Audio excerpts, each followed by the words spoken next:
Under a lip of wind-smoothed rock, I brushed away a skin of dust and found a small silver locket nested in a careful stack of stones. The hinge groaned when I opened it, and in that dime-sized oval was a sun-faded photo of a young woman with her arm slung around her kid brother, both of them squinting into Colorado light. No note, no bones. Just that locket quiet as a heartbeat, waiting exactly where a tired hand had left it. Let me know where you're listening from and share this if you believe remembering is the first step toward justice. When I tell you about Rachel, I have to start with the sound of sprinklers along Maple Street and the slow drift of heat across our little block. Back then, the days in Fort Collins unspooled like good twine, steady, simple, useful. I'd pour coffee at 5 black and hot and sit at the kitchen window while the first light lifted off the front range like a curtain. The red fox that owned our alley would whisk past the trash cans, and by 6:30 I'd be out the door, a retired ranger who still lined up his boots by the mat and checked locks by habit.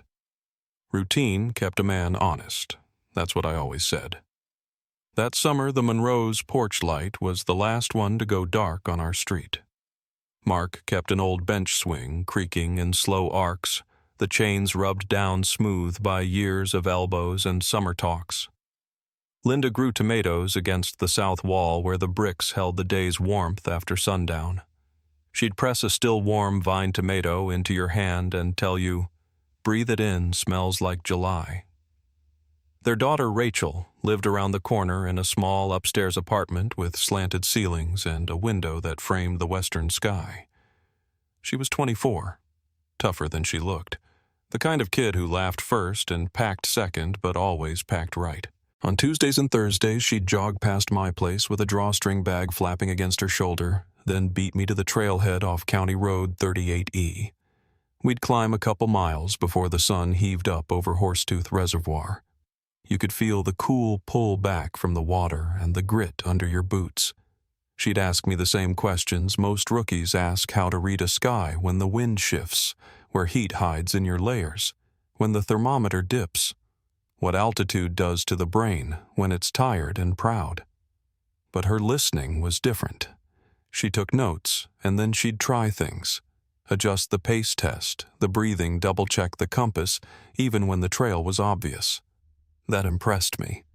It impressed her folks, too. Mark would stand in the driveway with a grease rag over one shoulder, proud and worried in equal measure, while Rachel argued with a strap on her pack and refused to take the heavier poles. Linda dealt in lists, copied recipes, laminated first aid card cash, rolled tight in a zip bag, a picture of the family dog tucked into a side pocket like a talisman. For luck, she'd say, sliding it in when Rachel wasn't looking. For luck, I'd repeat, because sometimes you speak a thing enough and it becomes true for a while. We were a neighborhood of fixed habits. The mail came a little after noon, and you could set your watch by the sound of Mr. Halpern's Buick easing out for his pharmacy shift at 12:40. The wind that summer carried grit from construction on the north side of town, and the cinnamon smell from the donut shop 3 blocks over. At night, the porch talk had a rhythm, Mark and me swapping stories from backcountry seasons, Linda counting up dry goods for the church pantry. Pastor Evelyn dropping by with a jug of iced tea and a quiet way of blessing a room without any fuss. Folks took care of each other. We loaned pickup trucks for moves and covered casseroles for funerals and signed our names on clipboards when the church basement needed repainting. When the heat backed off and cicadas took up their scratchy choir, Rachel would bring out her scuffed point-and-shoot camera. She framed things I'd never thought to look at twice, the way the porch light turned moths to living petals.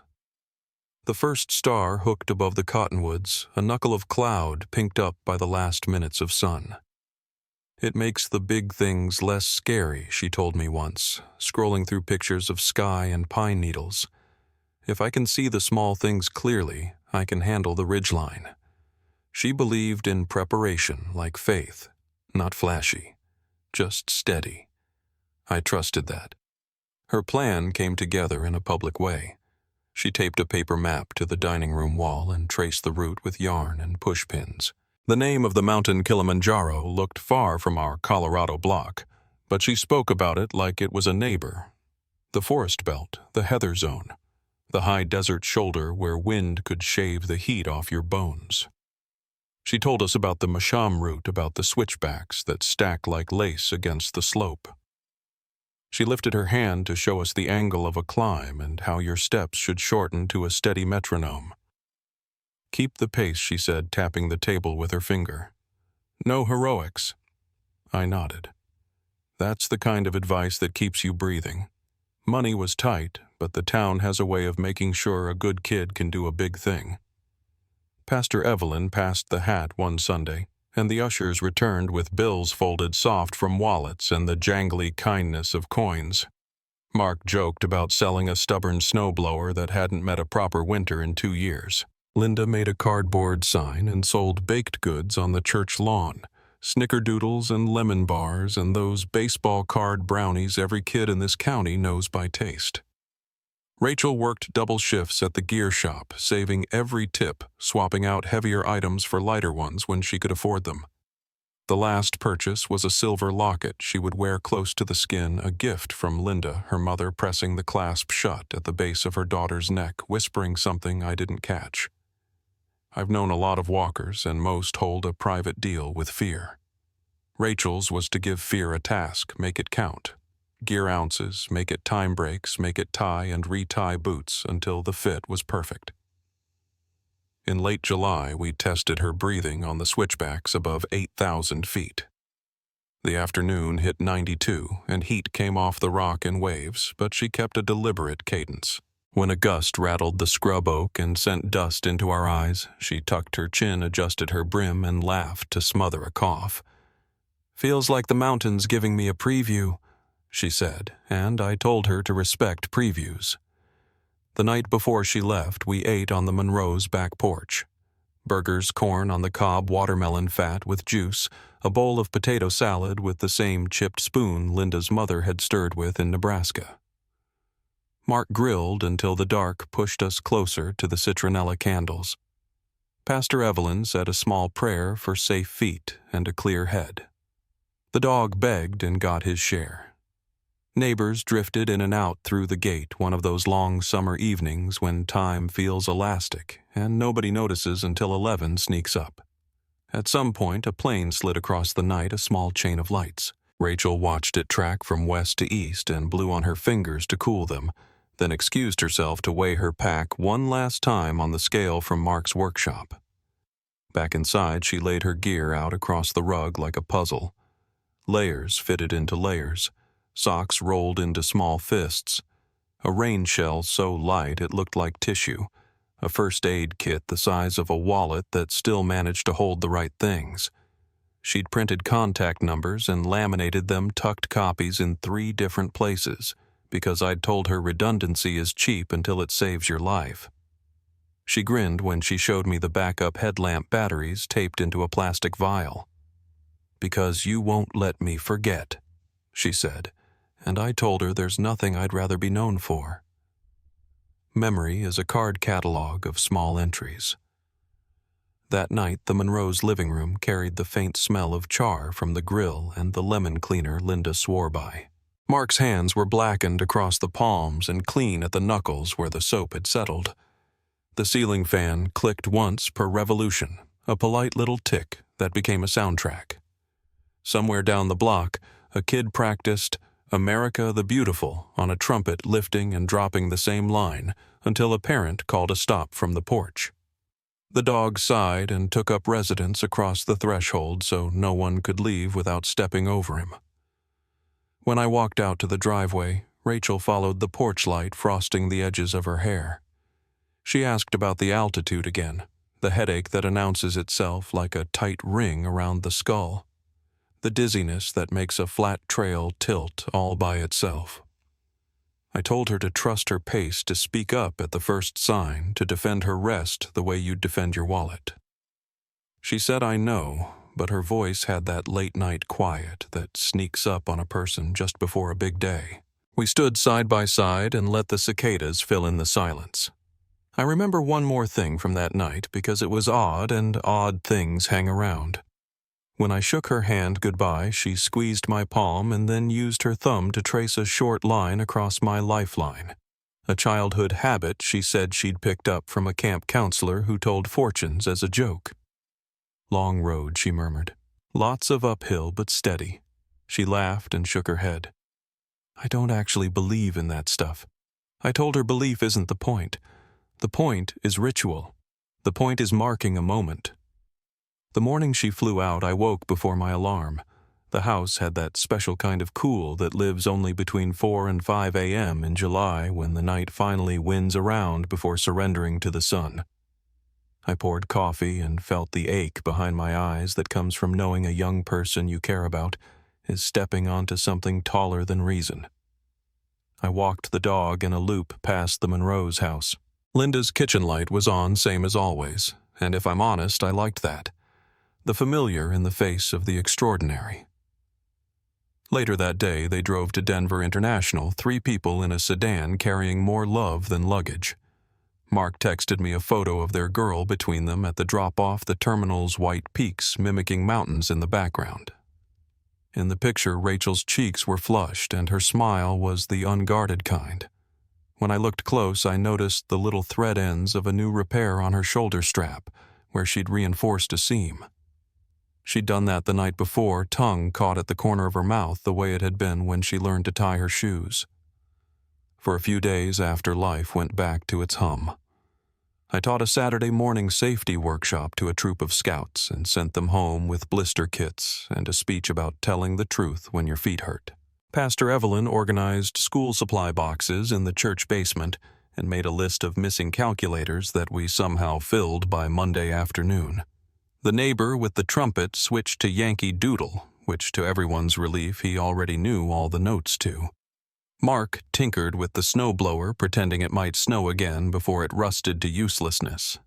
Linda watered the tomatoes early and late, checking the leaves for the first sign of hornworms. Each evening around 9, Mark or Linda would step onto the porch and check their email on the old desktop by the window. Their daughter had promised quick notes when she could just lines nothing detailed. Made camp, weather holding, feet good. The kind of messages that say more than they spell out.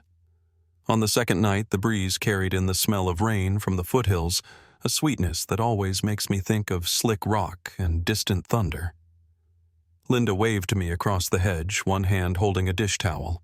"She's good," she called. "Lights out soon?" I waved back and said I'd keep the porch light on until 10 in case they wanted company. I like to think I remember the last normal thing exactly as it happened, that I can pin it like a paper map. It was a Tuesday. The evening temperature slid down to 78 by sunset, and the sky went lavender behind the cottonwoods.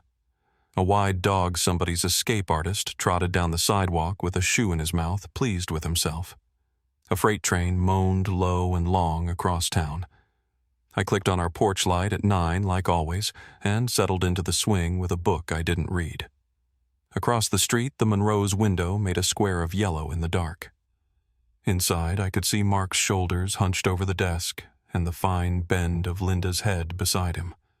The screen lit their faces just enough to show the hope there and the habit. I stayed out a little later than usual, listening to the way summer quiets a neighborhood.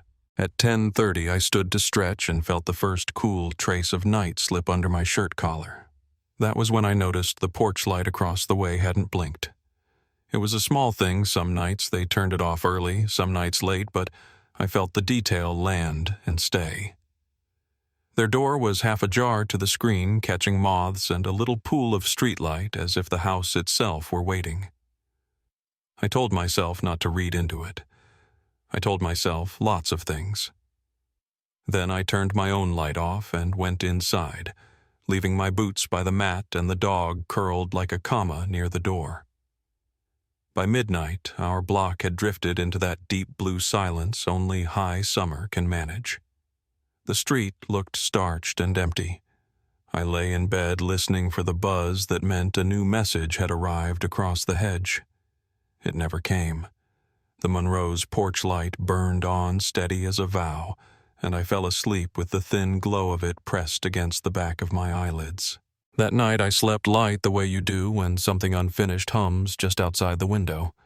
Around 2 in the morning, I woke to find the dog pacing by the door. The porch light across the street still burned steady, its glow pressing through the blinds in thin gold lines. I figured Mark or Linda had nodded off, waiting for another email, so I told myself to leave them be. By morning, the light was off and the world looked normal again. But nothing was. That day began like any other summer morning sun, already bright by 7 air dry enough to sting the throat. I was halfway through trimming the hedge when I saw Linda step out to collect the paper. She wasn't dressed for work, just stood there on the sidewalk in her robe reading the front page without really seeing it. When she spotted me, she waved, then started toward the mailbox, stopped halfway and went back inside. Something in that half motion made my stomach turn. By noon, Mark's truck was gone, and by late afternoon, 2 sheriff's cruisers were parked by the curb. I crossed over slow, wiping my hands on my jeans. The front door was open to the screen voices moving low inside. Linda sat on the couch with her hands locked around a mug that had long since gone cold. A young deputy was taking notes. When she looked up at me, her face had that strange calm that only comes from being scared too long. "We can't reach her," she said. "The guide company says she didn't check in at Shira Camp this morning." I remember the name Shira Camp, one of those high-altitude stops along her route. I'd traced it on the map with her, a little red dot above 11,000 feet. I tried to make sense of the words. Maybe she'd lost radio signal, maybe weather delayed them, but the deputy shook his head when he spoke to me outside. "Her group reached camp last night," he said. "They thought she left early this morning to get a head start." That phrase, "get a head start," didn't fit Rachel. She was careful, deliberate, almost methodical about pacing. The idea that she'd take off alone before dawn on foreign terrain didn't sit right. I stood on their porch, listening to the hum of the fridge and the clicking of a ceiling fan that never seemed to stop. It hit me then, the weight of silence from across the ocean. By that evening, the Monroes had reached the tour company's office in Moshi by phone. The operator spoke broken English, trying to assure them that search efforts were already underway.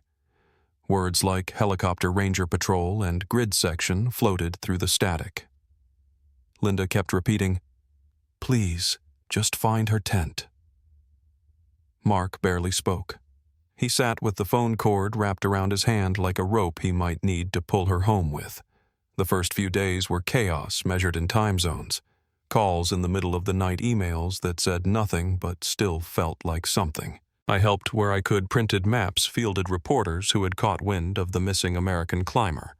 When the Monroes decided to fly out to Tanzania, Pastor Evelyn and I drove them to the airport before dawn.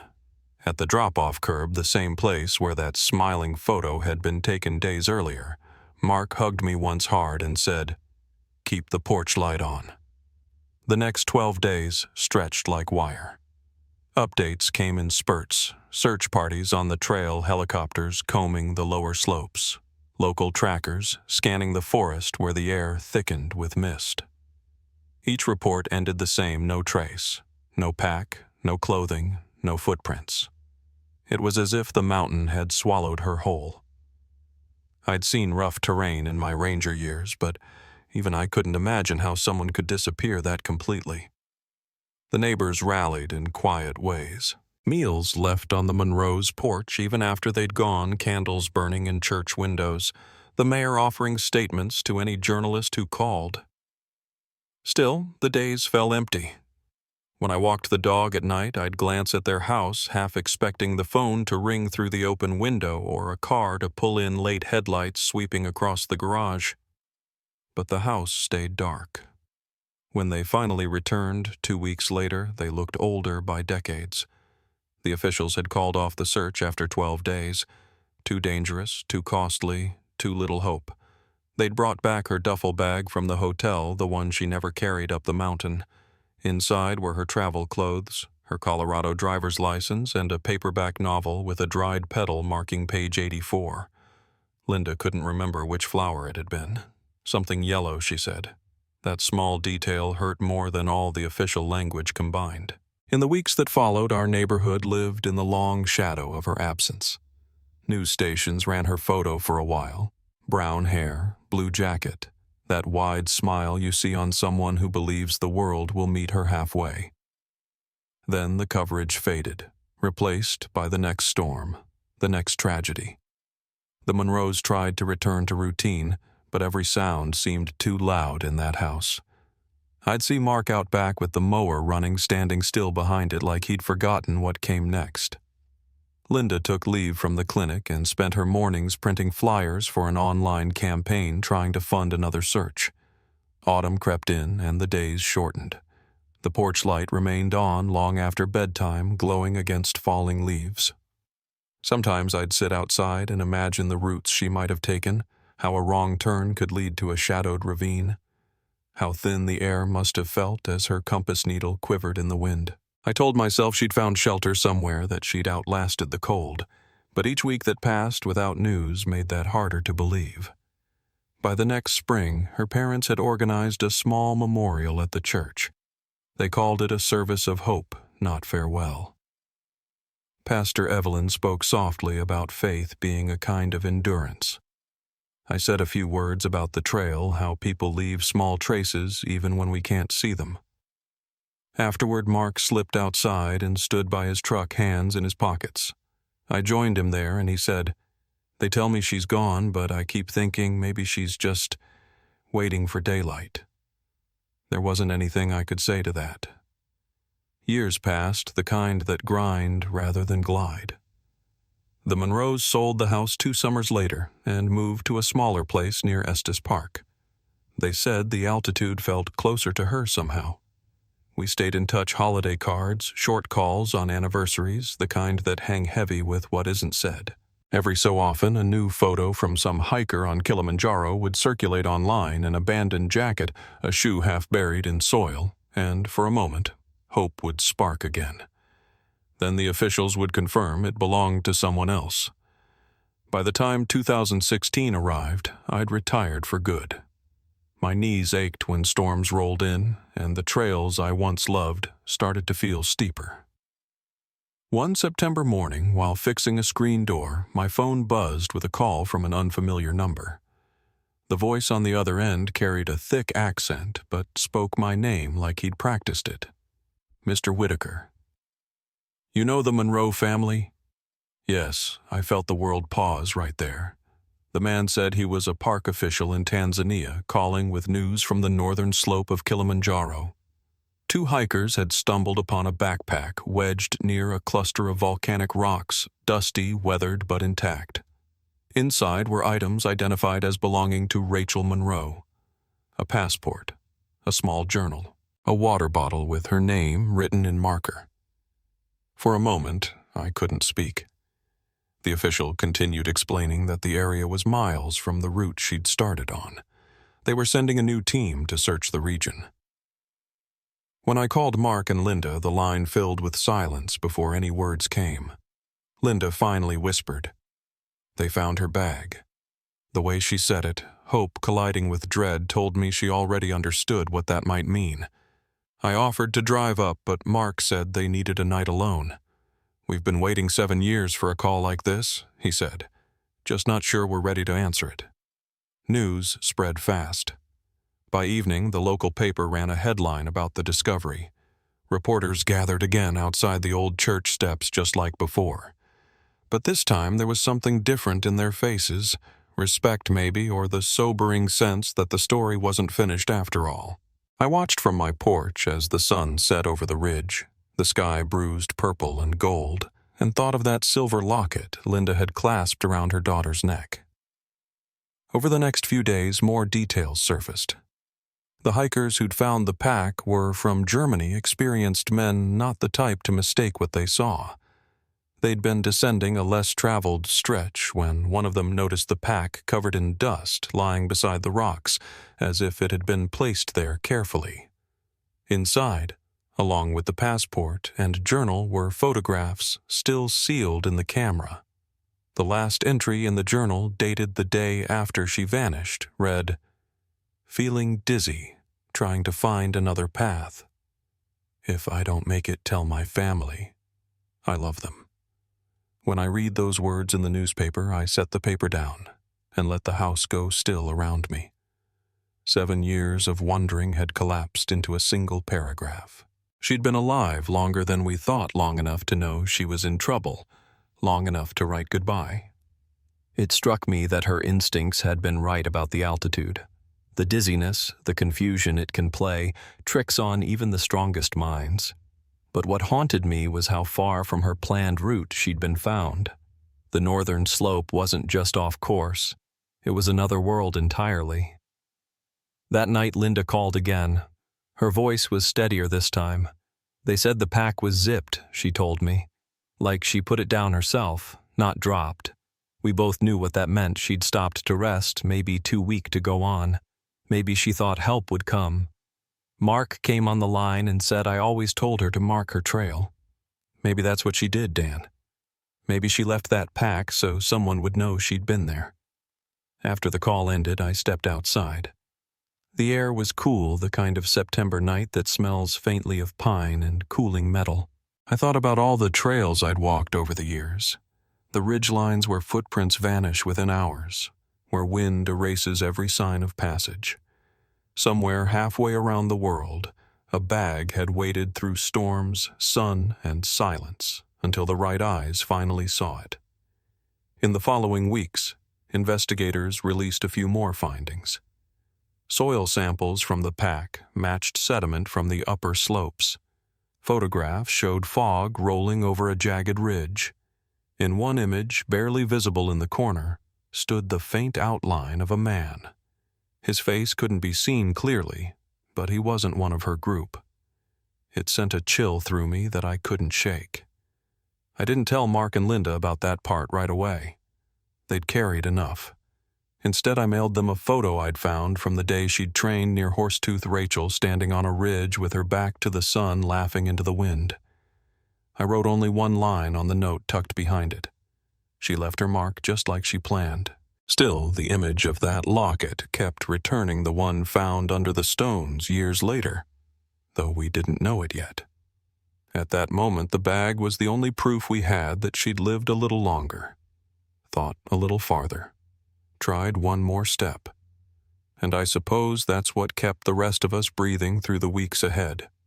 The quiet belief that she hadn't just vanished, that somewhere in those final hours she left something for us to find. The mountain had given up one small truth, and we were all waiting for what else it might surrender. When news of the backpack broke, I thought it might finally quiet something in me. Instead, it woke everything up again. For 7 years, we'd all been frozen in a kind of suspended grief, neither mourning nor hoping, just existing. But when that call came, it was as if time started moving again, and not in a kind way. The mountain had given something back, and we all wanted to believe it would keep going. The following week, the search resumed in Tanzania, smaller this time, but sharper, focused on the northern slope where her belongings had been found.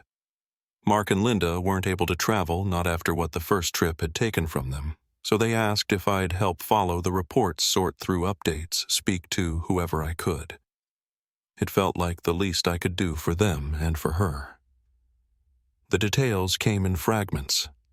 The 2 hikers who'd stumbled upon her things, Lucas Weber and Henrik Bauer, had retraced their own descent to pinpoint the exact location just below a stretch of volcanic rock at about 13,000 feet.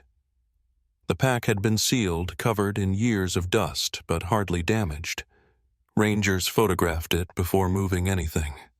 Inside, they found her passport wrapped in plastic, a journal, a small camera, and a few personal items she always carried. What stood out wasn't what was there, it was what wasn't. No torn fabric, no signs of a fall or a scuffle. The bag had been placed there carefully, as if she'd known it might be found one day. When the images reached us, Linda held her breath so long I thought she might faint. Her fingers hovered above the printouts, tracing the handwriting on the page they'd photographed the last journal entry. I didn't read it aloud. Some words you let stay between the living and the gone. But the date at the top was what stuck with me. August 13th. She'd been alive a full day after the group last saw her. That knowledge shifted everything. For 7 years, we'd pictured her vanishing into fog, a single bad step and gone. Now we had proof she'd been walking, thinking, writing, trying. I spoke with Henrik over a shaky video call a few days later. He was younger than I'd expected, maybe early 30s, pale from altitude exposure. His English was clean but careful, like each word carried weight. When we found it, he said, "I thought it was trash at first. Then I saw the name." He held up a photo of the bag gray with dust, but unmistakably hers. The zipper was closed. That's what unsettled me. He rubbed his thumb along the edge of his coffee mug. She didn't drop it. She set it down. That line stayed with me. I'd taught enough survival courses to know that when people realize they're in real trouble, when panic hasn't quite taken over, they make small, orderly choices. They tidy up, leave signs, create something that makes sense in the middle of chaos. Maybe that's what Rachel had done. Maybe she was trying to mark her place to leave a breadcrumb for anyone who might come after her. The investigators followed the lead immediately. Teams of rangers and international specialists moved into the northern zone, a part of Kilimanjaro few tourists ever see. It's steep country, rough with loose stone and mist that clings low in the mornings. Over the radio, you could hear wind howling through the microphones, cutting in and out like someone exhaling. They found fragments of her clothing about a half-mile from where the bag was discovered, faded fabric torn by weather, not by violence. There were the faint remains of a small fire ring nearby, stones charred long ago but still black at the center. When I read that detail, I had to set the paper down. She'd tried to survive. Linda called me that evening. Her voice was small, almost reverent. She made a fire, she said, so she wasn't gone right away. I could hear Mark in the background clearing his throat, trying to keep from crying. That knowledge those stones had given them something the years of silence never could. Proof of her effort. Proof of her will. But the more evidence they found, the stranger the picture became. The location was all wrong. The northern slope was miles from her original path up the Masham route with no connecting trail between them. For her to end up there, she would have had to cross terrain that guides rarely even attempt a decision no experienced climber would make, especially alone. It raised questions no one could answer. Was she delirious from altitude sickness? Was she lost in fog? Or had she followed someone she thought could help her? Among the recovered items was her camera. And when the files were finally pulled from its weathered memory card, the photographs deepened the mystery. There were the usual shots, misty ridges, the shimmer of early sunlight on the slopes, her face smiling despite exhaustion. But the final image, time-stamped hours before her last journal entry, showed something else. In the blurred background of the frame just past the ridgeline stood the faint shape of a man. His build was tall, his outline unmistakably human, but he wasn't part of her group. When the authorities compared him against every recorded climber from that week, no match appeared. When I first saw that image, I stared at it until the colors pixelated into noise. You could almost convince yourself it was a trick of the light, a shadow from the rock. But I'd spent years reading landscapes, and I knew what shadows looked like. This was a person. Whether he'd meant to be there or not, whether he'd even known she was taking the picture, was another story. Ranger reports from 2009 were re-examined.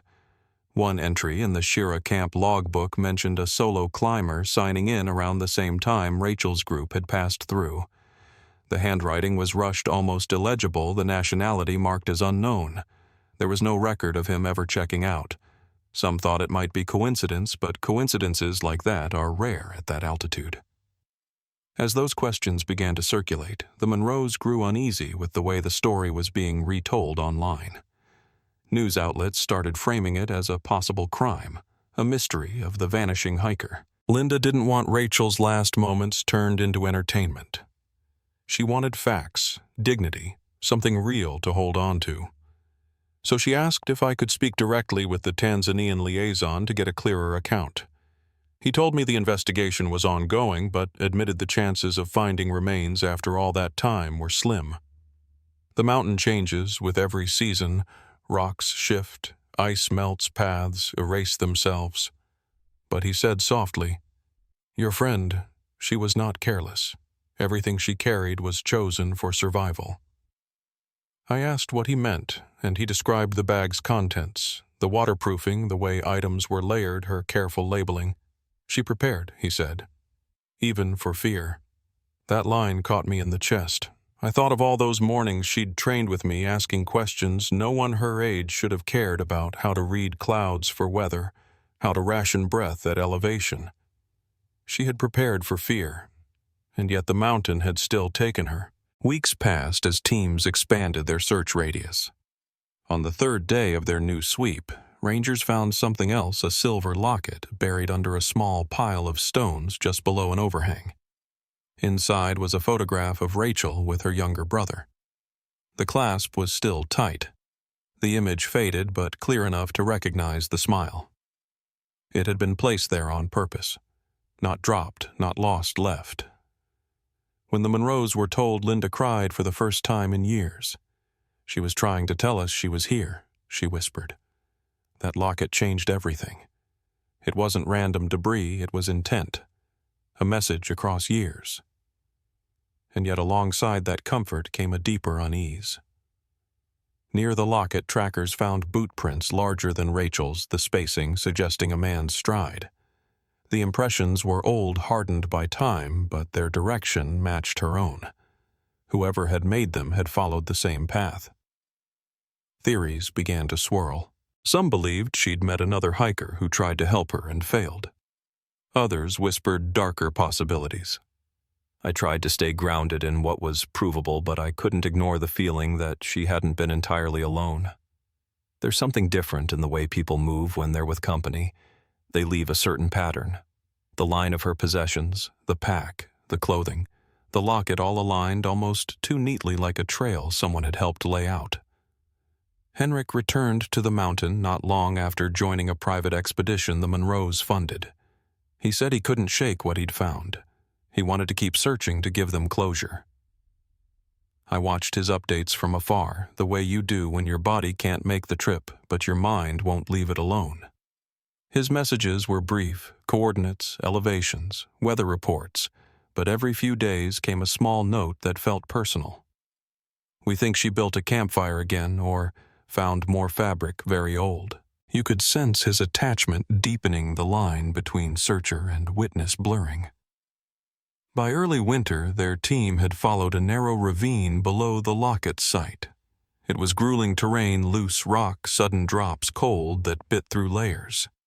One afternoon, Henrik radioed in that they'd uncovered something wedged between two stones. A hiking boot, faded, the sole still intact. Inside, remnants of cloth weathered to threads. It matched the pair Rachel had worn the day she left. When I heard that, I sat down in my kitchen without realizing it. The sound of the refrigerator hum filled the silence. She'd been right there within reach of all the clues she'd left behind, and yet still lost to time.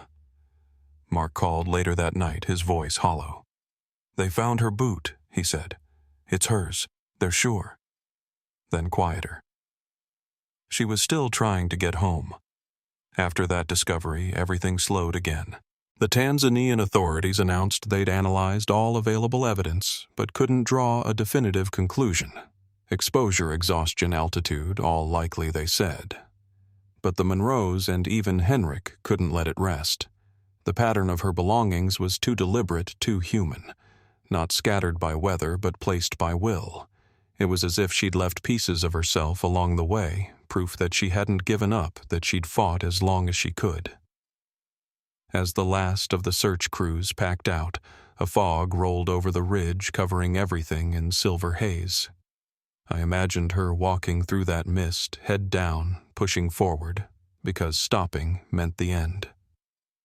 And somewhere behind her, maybe that faint figure from the photograph a few steps out of frame, the kind of presence you can feel but not name. When Henrik's final message came through, it was short. No remains, only silence. Then he added one last line, "But she was brave." That night I sat on my porch with the old map she'd marked in red yarn all those years ago. The thread still traced her intended route, neat and sure. I thought about the other line, the invisible one she'd walked instead, and how it led somewhere no map had ever shown. The mountain had given us her story in pieces, a pack, a locket, a boot. Each one felt like both a gift and a punishment. Proof of life and proof of loss all at once. But something in me still believed there was more. I didn't know what it was yet, only that the trail wasn't over. Somewhere out there above the clouds and wind, another piece waited, and when it surfaced, it would change everything again. The first snow of that winter came early. It drifted through the porch light like ash, soft and slow, the kind of snow that doesn't make a sound when it lands.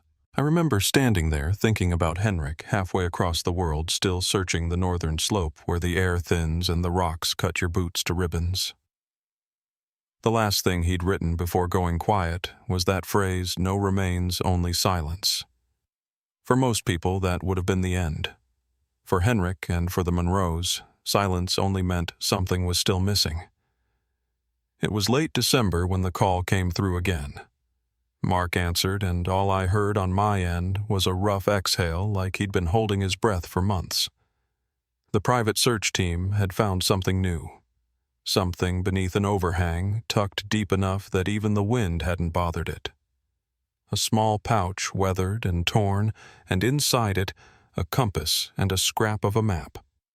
The compass was rusted through useless, but the map had a shaky line drawn in pencil pointing south, toward lower ground, toward home. I could picture her doing it kneeling on stone, breathing shallow hands, trembling from cold, trying to draw a way out. It wasn't panic that drove her, it was order. Rachel always had that way of making chaos manageable, even when the odds were stacked against her. The Monroes took it as proof of what they already believed, that she hadn't given up, that she'd been fighting every inch of the way down. But the find also reopened something darker.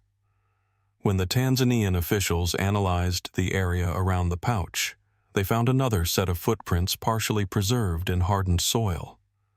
Old but clear enough to see the difference. Larger boots, heavier steps, headed the same direction she'd gone. The same kind of prints they'd seen before near the locket. I didn't know what to make of it. Maybe another hiker who came through after her. Maybe the same figure from her photograph. Or maybe just coincidence, but that word had lost all meaning by then. Reporters came calling again, their tone quieter this time, more careful. The story had taken on a gravity even they couldn't spin. I stayed close to the Monroes through it all, sitting in their living room while the wind pushed against the windows, listening to them debate whether to go back over there one last time. Linda said she couldn't bear it. Mark said he couldn't not. In the end, it was Henrik who settled the question. He told them he'd go back himself, that he owed her that much. When he returned to Kilimanjaro, the new team consisted of him, 3 local guides, and a cameraman from a European network covering the case.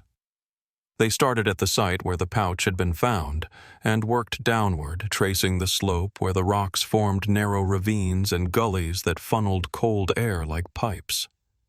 Henrik said the mountain was quieter than before, stripped of tourists by the off-season, just wind and the rasp of their own breathing. I read his field notes later. They read like confessions more than reports. "It feels like she's leading us," one entry said. "Every clue points to another." On their 7th day out, they came across a scrap of fabric wedged in a crack near a cluster of boulders. It was bleached by the sun, but still recognizable as part of a scarf. DNA testing later confirmed it was Rachel's. Around it, the soil bore faint impressions, as if someone had collapsed there and tried to push themselves up again. The guides said it looked like a place where a body might have rested. Henrik's team combed every inch around it for bone, for clothing, for anything. Nothing else turned up. The Monroes took the news like parents who'd already practiced every version of grief. Linda sat at her kitchen table, hands clasped tight around a cup she never drank from, and said, "At least she wasn't running anymore. That broke me more than anything." The idea that maybe in those last moments Rachel had just stopped fighting and let the mountain take her. Still, Henrik didn't stop. He wrote that something in the arrangement of those objects, the bag, the locket, the boot, now the scarf, felt deliberate, almost too deliberate, like she'd been marking her way for someone to find. I didn't tell the Monroes what he'd told me privately about hearing whispers among local porters of robberies and assaults in the remote parts of the mountain, incidents that never made it to official records. The rumor was that a few rogue guides worked off the books, luring travelers off trail for theft, sometimes worse. No one ever proved it, and maybe it was just campfire talk, but it made the back of my neck prickle all the same. Around that time, Henrik sent one more message before radio silence again. We found a note, it read, tucked between stones, water-stained but legible. It's hers. I had to read it twice before it sank in. The note was short 3 lines that cut straight to the bone. Cold, so tired, not sure how much longer. Please don't forget me. When I heard those words aloud later, I had to leave the room. It wasn't just the despair in them, it was the clarity. Even at the edge of everything, she'd been thinking of the people waiting for her. The Monroes received a copy through the embassy. Linda framed it not for display, but for safekeeping, wrapped in cloth and stored in a drawer by her bed. She said she didn't want people staring at it like an artifact. It's a goodbye, she told me quietly. And goodbyes belong to family. After the note, Henrik's team expanded the search one last time following the ravine downward. For days, they found nothing but stone and mist. On the 9th day, one of the local guides spotted another small cache under a ledge, a pouch this time containing a rusted metal flask with her initials scratched faintly into the side. It was empty, the inside dry and polished by years of air. It was as if every object was a sentence in a story only she knew how to tell. By then, even the Tanzanian authorities had started to call it the Trail of Markers. They believed she'd been leaving signs of her movement not as a rescue guide, but as a record, proof of life, maybe even proof of faith. The pattern of these discoveries, each one aligned along the same narrow band of terrain, told a quiet truth: Rachel had made it further than anyone ever imagined. But then came the other discovery, one that brought all that fragile hope crashing down.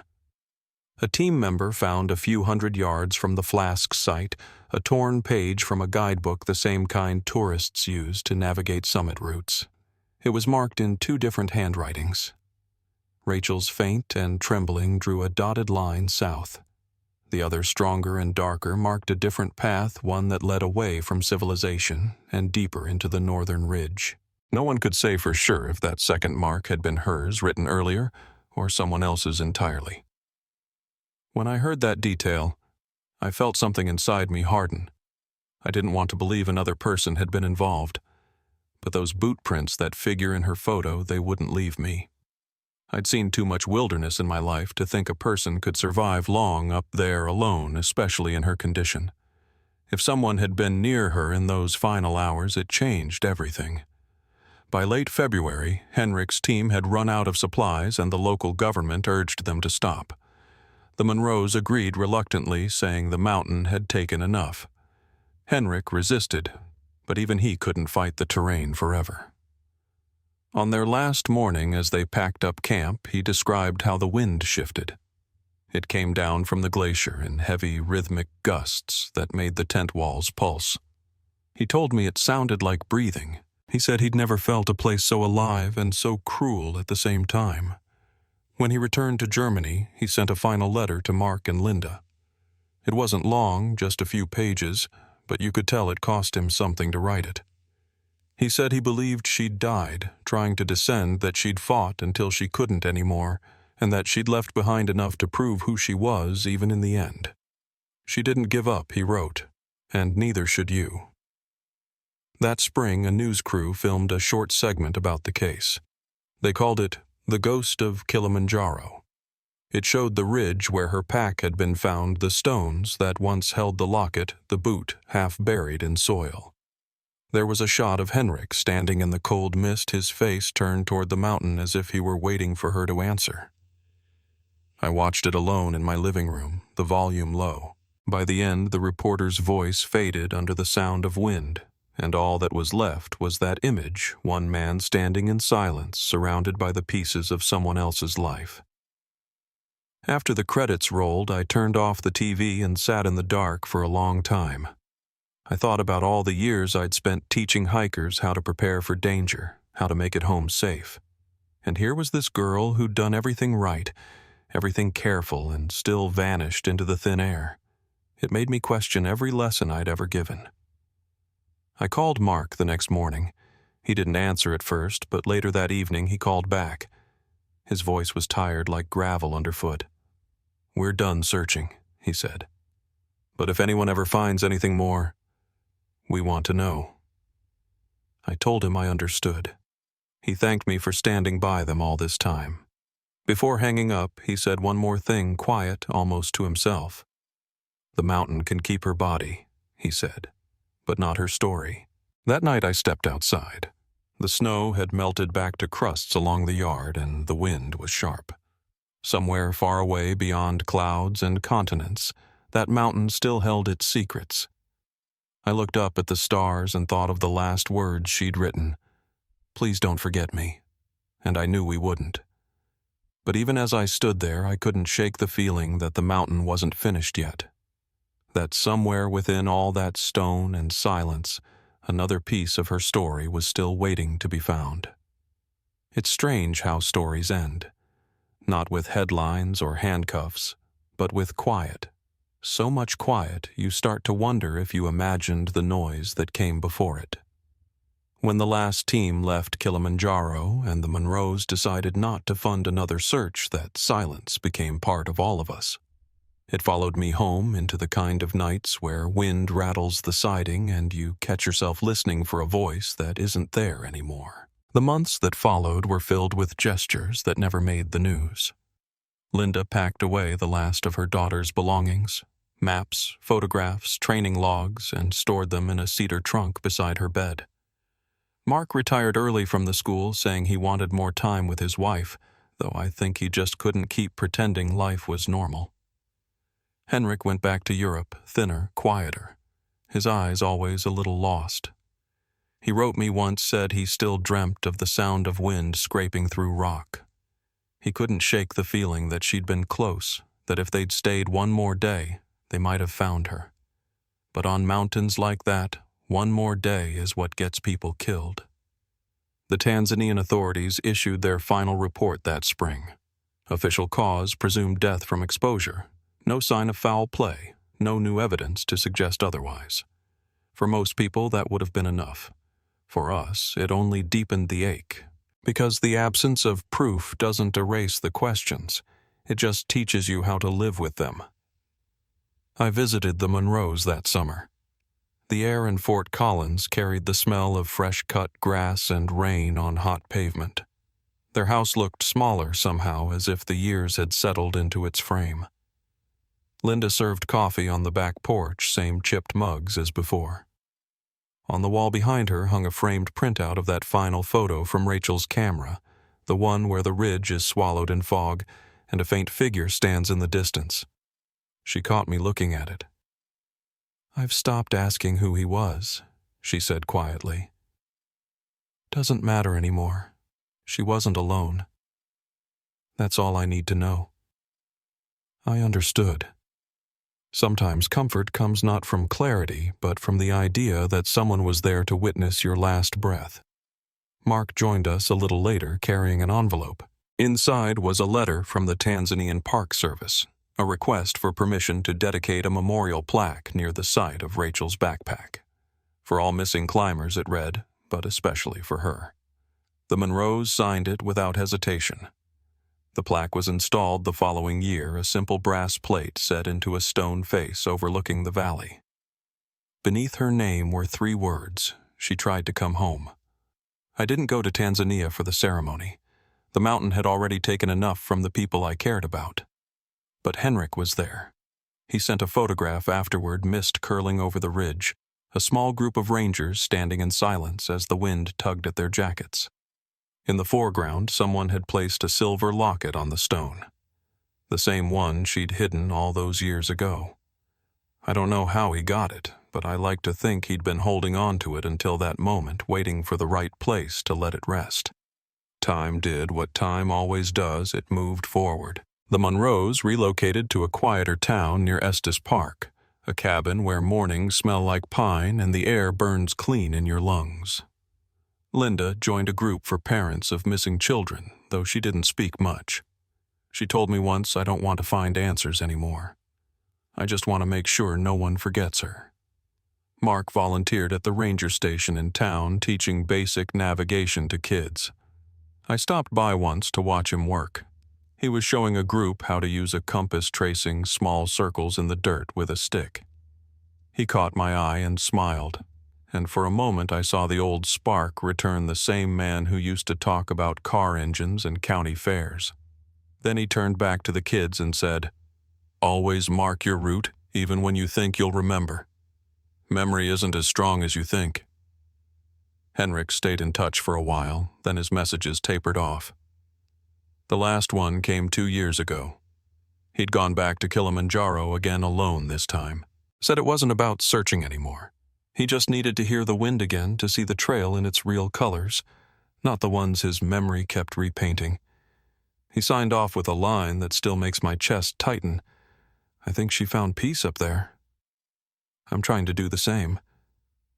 As for me, I kept doing what I always have. Walking trails, teaching safety courses, trying to make sense of how someone so prepared, so careful, could still be lost. I've learned that the wilderness doesn't make promises no matter how well you plan. It humbles you. It reminds you that nature isn't cruel or kind, it's indifferent. The same indifference that holds both beauty and tragedy in the same breath. Some evenings, I'll take my dog out past the reservoir where the foothills start to fold into shadow. I carry an old compass that looks a lot like the one they found in her pouch. The needle still wobbles before settling north, like it's uncertain whether to trust itself. I watch it and think about all the ways we try to find direction after loss. Sometimes the map is clear. Sometimes it's a line drawn by a trembling hand leading nowhere we expected. But we follow it anyway because to stop would mean letting go entirely. People still ask me once in a while what I think really happened. Whether that shadow in her photograph was another climber, or if she simply wandered too far, disoriented by the thin air. I always tell them the same thing. We'll never know. And that's not defeat, it's truth. The mountain kept its secret, and maybe that's what it was always meant to do. But I do know this. She fought. She left behind proof of that fight in every trace she made. A fire ring, a note, a compass, a locket. Each one was a message to anyone who'd ever love her. I was here. I didn't give up. The Memorial Foundation, the Monroes started the Rachel Monroe Initiative, funds training and equipment for local rescue teams in Tanzania now. Drones, GPS units, satellite beacons. They've already helped locate 6 missing hikers. It's small, quiet work, but it matters. Sometimes that's all justice really is, turning your grief into something that keeps another person from vanishing the same way. I visited the Monroes again last fall. We sat on their porch as the sun went down the mountains to the west, bruised purple against the sky.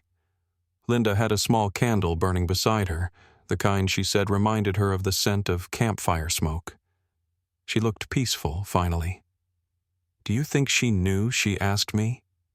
"Do you think she knew how many people would remember her?" I told her yes, because I do. Somewhere in that final note, "Please don't forget me." I think Rachel understood that even if her body was never found, her story would outlast the silence. Sometimes on clear nights I'll step outside and look east toward where Kilimanjaro would sit if the world were flat enough to see it, and I imagine her there, sitting beneath the same stars, her breath making small clouds in the air, the silver locket warm against her chest. The wind moves, and for just a second it feels like she's still out there, not gone, but folded into the landscape itself. Maybe that's the truth of all the ones we lose, that they never really leave the places that held their final steps. Their presence lingers not in the evidence or the mystery, but in the people who still say their names out loud. If this story stayed with you, share it not for views, not for numbers, but because remembering is the one thing that defeats the dark. Every name we speak out loud becomes a light someone else can follow home.